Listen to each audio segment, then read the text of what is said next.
friends, welcome back to my channel.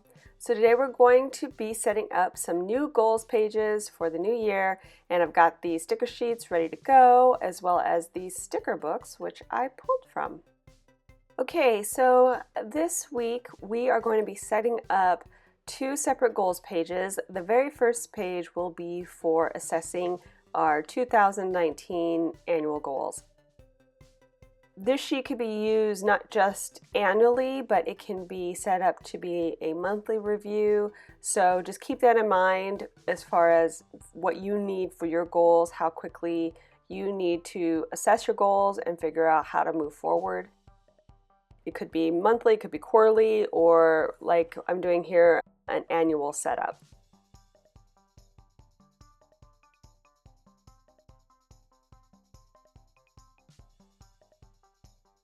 And basically, I'm going to put in the goals that I know I worked on throughout the year and set up this little area for looking at how those goals went.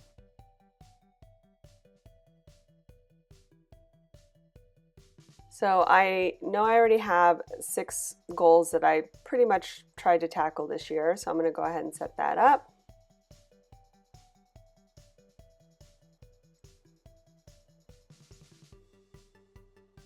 And then we're going to break it into 3 sections. So the very first part next to the bullets will be where the goals will go. The last column here on the very end will be telling us if the goal was completed or not. And then this middle section with these 3 smaller columns is going to be for goals that are in progress. So I'm going to go ahead and label those columns out so you can see what I'm working with there. And it's going to make a little adjustment because that one was a little bit fatter than it needed to be.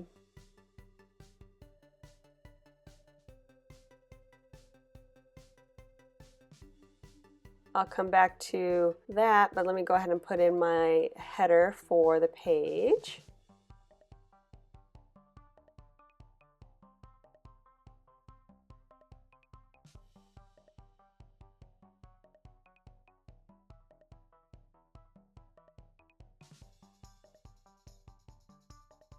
Okay, so I'm going to write in what those columns are for the in progress section. So the first one is going to be for if my goals are on track. The second one is if I'm falling behind on a goal. And then in the third column, if I'm no longer pursuing a goal for some reason. And so I'm going to go ahead and write out those goals that I tried to do this year.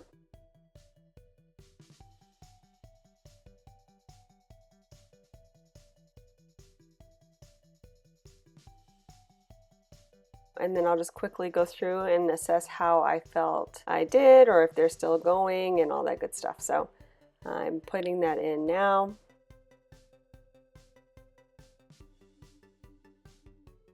Next, I'm laying in a few boxes.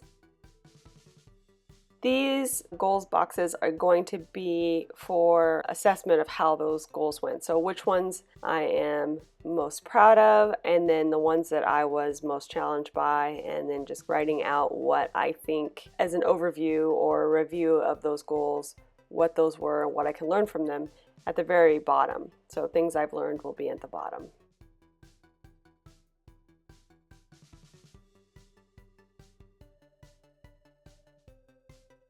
So it's just a nice way for you to kind of see how you're doing in your pursuit of your goals.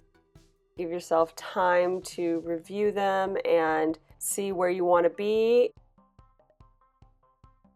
Also assess how you've grown as a person by pursuing those goals. And that's it. So it's a simple page, but like I said, it can be used in multiple ways, and you can add more questions to yourself if you really want to get more in depth about analyzing where you are with your goal setup. It's simple, but just a nice way for you to check in on how you're doing.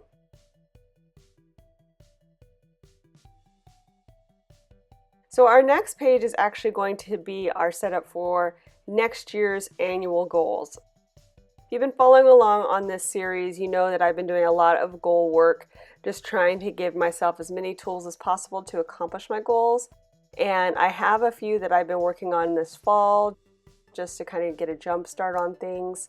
But now I think I'm ready to tackle those goals that have been waiting for me, in particular that portfolio, but also there's a few other ones that I've been putting off so that I could finish the goals that I'm currently working on.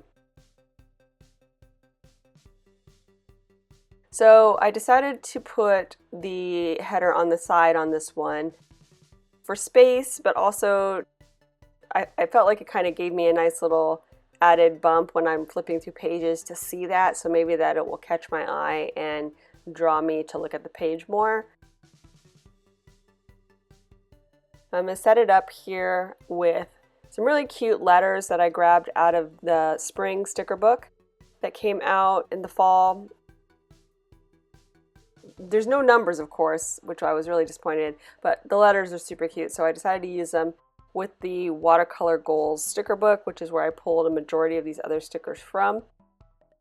I just kind of like the themes in that watercolor goals book, and it all has been tying through my goal series, so I'm keeping it consistent.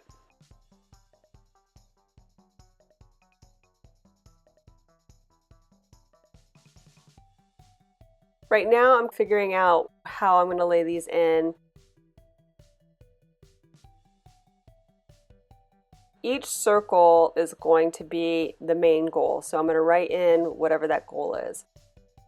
Each swatch will define the category that goal falls under.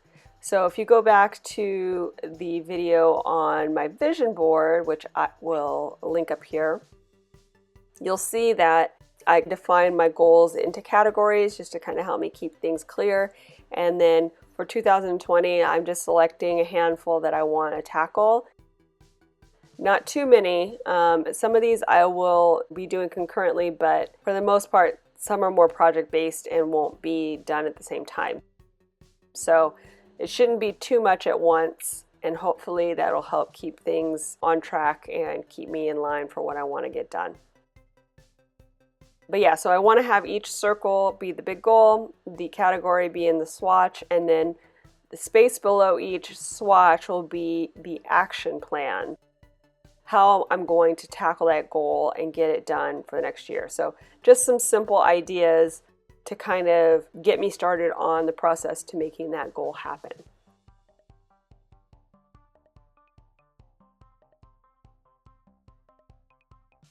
I just didn't feel like counting lines and figuring it out, and so things kept having to be moved around. But basically I was trying to evenly space these 4 goal sections out, and so there's a lot of fiddling going on. I should have just counted the lines, but I got lazy. Forgive me. So bear with me as I set these stickers and find their forever homes.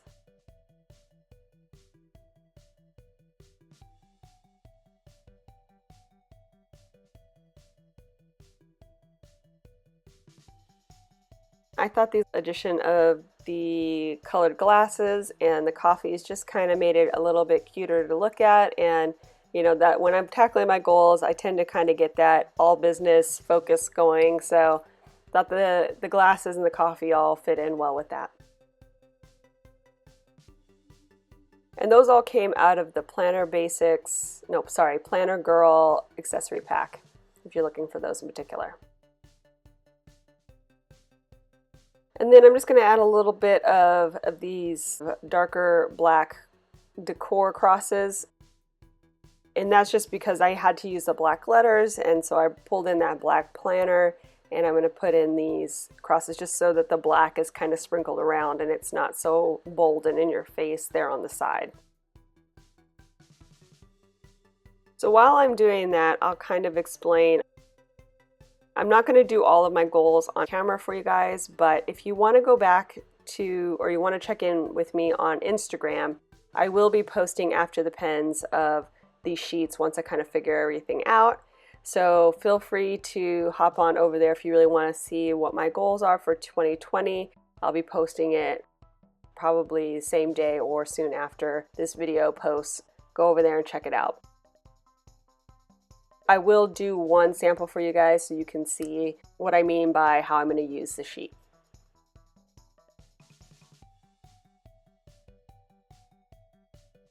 I'm pretty excited for 2020 this year.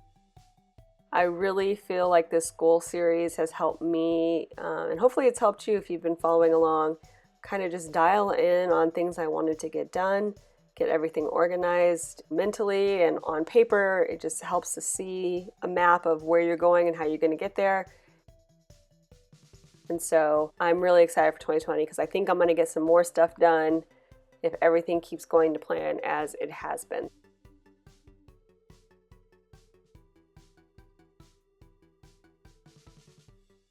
So here I'm setting in those categories as I mentioned before. The 4 goals that I've selected for the year are personal, professional, spiritual, and health goals. The one I'm going to show you here, which is the one I've been showcasing throughout this goal series, is to create my online portfolio. I'm a graphic designer, and it's just putting my work up onto a website so people can see, and just helps me get clients, and if I'm applying for jobs, things like that. 2020 is when I'll be ready to tackle it. Pray for me on that, and I will do the same for you guys if you're trying to accomplish some big goals out there. So I've got my action plan below. I've got breaking it into milestones and tasks, since it's a large project, defining the project timeline, and following my master daily schedule, all of which I have talked about throughout this series on how to do and map that out, each one of those steps. So I have it all ready to go. So once 2020 hits, I can just jump right in. I have all of my sheets and my plan in place, and I just need to start executing. I also put in my goals as I was talking. And then, like I said, check Instagram if you want to see more of those. So if you enjoyed this video, please give it a thumbs up down below and go ahead and leave me a comment if you'd like to get in touch. And think about subscribing to my channel if you haven't already, if you'd like to see more of my videos. Thank you so much for watching. I really appreciate it, and we'll see you next time. Bye.